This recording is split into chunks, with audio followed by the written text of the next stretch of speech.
আসসালামু আলাইকুম। পৃথিবীর যে যে প্রান্ত থেকে দেখছেন এবং শুনছেন সবাইকে শুভেচ্ছা জানাচ্ছি। বাংলাদেশে সবচেয়ে আলোচিত বিষয় হচ্ছে এখন মানুষ আলোচনা করছে একটা বিষয় নিয়ে যেহেতু মহাজন ইউনূস ঘোষণা করেছেন যে আগামী ৪-৫ দিনের মধ্যেই নির্বাচনের তারিখ ঘোষণা করবেন। আসলে কি আদৌ বাংলাদেশে কোনো নির্বাচন হবে বা নির্বাচনের তারিখ ঘোষণা করবে, এটি নিয়ে মানুষের মধ্যে জল্পনা কল্পনা হচ্ছে। আর বেশি জল্পনা কল্পনা হচ্ছে বিকজ ইউনূস এক এক সময় এক এক কথা বলছেন। এই জন্য মানুষের মনে প্রশ্ন যে আসলে ৪-৫ দিনের মধ্যে বাংলাদেশে কি ঘটনা ঘটতে যাচ্ছে। আসলে কি ৪-৫ দিনের মধ্যে কোনো ঘটনা ঘটতে যাচ্ছে? হ্যাঁ, আসলে আগামী ৪-৫ দিনের মধ্যে বর্তমানে রাজনীতির প্রেক্ষাপট বিশ্লেষণ করে মনে হচ্ছে যে আগামী ৪-৫ দিনের মধ্যে বাংলাদেশে কিছু ঘটতে যাচ্ছে। কেন ঘটতে যাচ্ছে? দেখেন, ইউনূস বাংলাদেশের মানুষকে কিভাবে মেটিকুলাস ডিজাইনের মাধ্যমে একের পর এক এদেশের রাজনৈতিক দলগুলোকে এবং বাংলাদেশের জনগণকে কিভাবে ধোঁকা দিয়ে যাচ্ছে দেখেন। ইউনূস প্ল্যান করে সে ঘোষণা করছে যে আগামী ৪-৫ দিনের মধ্যে নির্বাচনের তারিখ ঘোষণা করা হবে। আর এই দিকে ৩রা আগস্ট এনসিপি কেন্দ্রীয় শহীদ মিনারে জুলাই সনদ আদায়ের দাবিতে সমাবেশ ডেকেছে। তার মানে ৪-৫ দিন মানে হচ্ছে ৩রা আগস্ট পর্যন্ত সময়টা নেওয়া হয়েছে।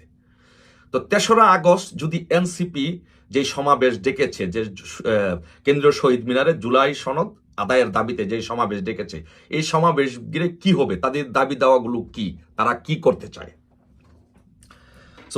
তারা এই জুলাই সনদ আদায়ের জন্য তারা যে সমাবেশ ডেকেছে, সেই সমাবেশে জুলাই সনদের মধ্যে তারা যে জিনিসটা করতে চায় যে সেটি হচ্ছে প্রথমত তাদের দাবি হচ্ছে গণপরিষদ নির্বাচন দিতে হবে। মানে তারা বর্তমান যে এক্সিস্টিং কনস্টিটিউশন আছে, সংবিধান আছে, সেই সংবিধানটা স্থগিত করতে চায়, ছুঁড়ে ফেলে দিতে চায়, নতুন সংবিধান প্রণয়ন করতে চায়। তো নতুন সংবিধান প্রণয়ন করতে হলে কি লাগবে? সংসদ লাগবে। তো সংসদ যদি হতে হয় তাহলে নির্বাচন লাগবে, কিন্তু তারা তো নির্বাচনের পথে হাঁটতে চায় না, তারা বিকল্প রাস্তায় যেতে চায়। তো বিকল্প রাস্তায় কি? তারা গণপরিষদ নির্বাচন চায়। মানে গণপরিষদ নির্বাচনের মাধ্যমে তারা নতুন সংবিধান প্রণয়ন করতে চায়। তারা সেকেন্ড রিপাবলিক ঘোষণা করতে চায় সংবিধান স্থগিত করে। এখন দেখেন, ওইদিকে ইউনূস আবার বলেছে যে ৪-৫ দিনের মধ্যে নির্বাচন তারিখ ঘোষণা করবে।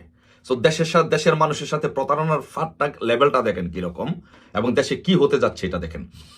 ৪-৫ দিনের মধ্যে নির্বাচনের তারিখ ঘোষণা করবে। এর মধ্যে ৩ তারিখে তার যেই পালিত সংগঠন, পালিত পুত্রধরকে দিয়ে, এনসিপিকে দিয়ে শহীদ মিনারে সমাবেশ ডেকেছে।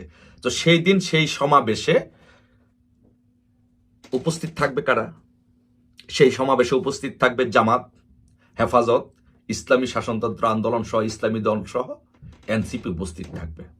এখন ওই সমাবেশে এনসিপি যদি জামাত, হেফাজত, ইসলামী আন্দোলন তাদেরকে নিয়ে কয়েক লক্ষ লোক নিয়ে ওইখান থেকে ঘোষণা দেয় যে গণপরিষদ নির্বাচন দিতে হবে, জুলাই সনদ ঘোষণা করতে হবে, সেকেন্ড রিপাবলিক ঘোষণা করতে হবে এবং নতুন সংবিধান প্রণয়ন করতে হবে, এর আগে কোনো নির্বাচন নয়, তখন ওই সময় ওইরকম যেমন মনে করো আওয়ামী লীগের নিষিদ্ধর দাবিতে যেমন শাহবাগে জামাত, শিবির, ইসলামী দলগুলোকে জড়ো করে মার্চ টু যমুনার দিকে রওনা করা হয়েছে, একদম জনগণের চাপে, একদম ওই ইসলামপন্থীদের চাপে ইউনূস আওয়ামী লীগ নিষিদ্ধ ঘোষণা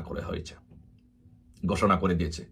একইভাবে একই কায়দায় ৩ তারিখে জামাত, হেফাজত, ইসলামী আন্দোলন সহ ইসলামী দলগুলোকে নিয়ে এনসিপি শহীদ মিনারে সমাবেশ করে ঘোষণা দিবে যে আজকে থেকে সংবিধান স্থগিত করতে হবে, সেকেন্ড রিপাবলিক ঘোষণা করতে হবে, গণপরিষদ নির্বাচন দিতে হবে। বাংলাদেশে কোনো সংবিধান নেই, বাংলাদেশে সংবিধান স্থগিত ঘোষণা করা হলো। কিন্তু বিএনপি তো সংবিধান পরিবর্তন চায় না, বা বিএনপি সংবিধান স্থগিত চায় না, গণপরিষদ নির্বাচন চায় না, সেকেন্ড রিপাবলিকও চায় না। এখন কি হবে? এখন তাহলে বিএনপিকে ইসলামিক দলগুলো এবং এনসিপির সাথে একটা মুখোমুখি অবস্থান এমনভাবে দাবি করানো হলো, এমনভাবে দাঁড় করানো হলো যে ইউনূস ঘোষণা করবে। দেখেন, ইউনূস মেটিকুলাস ডিজাইনের মাধ্যমে আপনাদের সাথে, আমাদের সাথে, দেশের জনগণের সাথে প্রতারণার লেভেলটা কতটুকু দেখেন।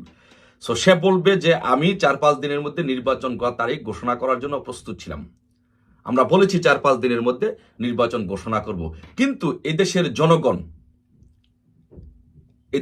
জনগণ জুলাই আন্দোলনের নেতৃবৃন্দ তারা চায় না যে নির্বাচন হোক, গণপরিষদ নির্বাচন ছাড়া, সেকেন্ড রিপাবলিক ঘোষণা ছাড়া, নতুন সংবিধান প্রণয়ন ছাড়া তারা এদেশে কোনো নির্বাচন চায় না। তো জনগণের দাবি তো আমি উপেক্ষা করতে পারি না। মানে ইনুস তার পালিত পুত্রদেরকে, পালিত সংগঠন এনসিপিকে দিয়ে এবং ইসলামিক দলগুলোকে দিয়ে একটা সমাবেশের মাধ্যমে মার্চ টু যমুনা এরকম একটা আন্দোলন ঘোষণা করে সে বলবে যে তাদের দাবির মুখে আমি নির্বাচন স্থগিত করতে বাধ্য হয়েছি। তার মানে আপনি তাকে আর দোষারোপ করতে পারছেন না। প্রতারণার লেভেলটা মেটিকুলার ডিজাইনের লেভেলটা আপনারা দেখেছেন তো যে কোন দিকে যাচ্ছে। এখন আসেন রাজনৈতিক আলোচনা, আসেন সে যে প্রতারক, ইনুস যে প্রতারক, এটা দেশবাসী জানে। সেই কাজ, এই ধরনের কাজগুলো সে করাবে।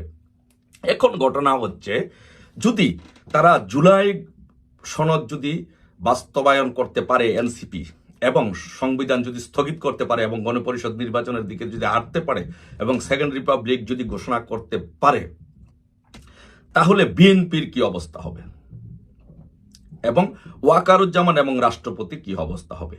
এখানে দুইটা বিষয়। যদি এটি বাস্তবায়ন করতে পারে তাহলে ওয়াকারুজ্জামান, জেনারেল ওয়াকারুজ্জামানের কি প্রকাশ্যে বিচার হবে আওয়ামী লীগকে নির্বাচনে সহযোগিতা করার জন্য 2024 সালে? সর্বশেষ যে নির্বাচন হয়েছে সেই নির্বাচনে ওয়াকারুজ্জামান সহযোগিতা করার জন্য তার কি প্রকাশ্যে বিচার হবে? রাষ্ট্রপতিকে প্রকাশ্যে বিচার হবে? তাহলে এই বিষয়টি রাষ্ট্রপতি এবং ওয়াকারুজ্জামানকে ভাবতে হবে। তাদেরকে প্রকাশ্যে জনসম্মুখে মব সৃষ্টি করে তাদের বিচার করা হয় কিনা এই দেশে। আর সেকেন্ড থিং হচ্ছে বিএনপির কি অবস্থা হবে যদি গণপরিষদ নির্বাচন হয়, সেকেন্ড রিপাবলিক হয় এবং নতুন সংবিধান প্রণয়ন হয়, তাহলে বিএনপির অবস্থা কি হবে? বিএনপির অবস্থা হবে, বিএনপি তখন দেয়ালে পিঠ টেকে যাবে, আন্দোলন করতে যাবে। কিন্তু বিএনপি তো তখন যদি ঘোষণা করেই ফেলে, তখন তার আন্দোলন করতে পারবে না। তখন বিএনপির নেতৃবৃন্দদেরকে গ্রেপ্তার করা হবে দেশে বিশৃঙ্খলা নৈরাজ্য সৃষ্টির জন্য। তখন বিএনপির রাস্তা কি? বিএনপির রাস্তা তিনটা না, বিএনপির রাস্তা হচ্ছে তিনটা। একটা হচ্ছে তাদের সাথে মিলেমিশে বিএনপিকে বিলীন করে দেওয়া, অথবা জেলে যাওয়া, মবের সৃষ্টি হওয়া, অথবা আওয়ামী লীগকে সাথে নিয়ে আওয়ামী লীগের নেতৃত্বে বাংলাদেশে আন্দোলন করে সেই 111-এর মতো একটি গণতান্ত্রিক সরকার প্রতিষ্ঠা করা। এই হচ্ছে বাংলাদেশের রাজনীতির নতুন আপডেট, নতুন মেরুকরণ। আসুন অপেক্ষা করি 3 তারিখ পর্যন্ত, এই 4-5 দিন দেখি বাংলাদেশের রাজনীতি কোন দিকে যাচ্ছে, বাংলাদেশে কি হচ্ছে।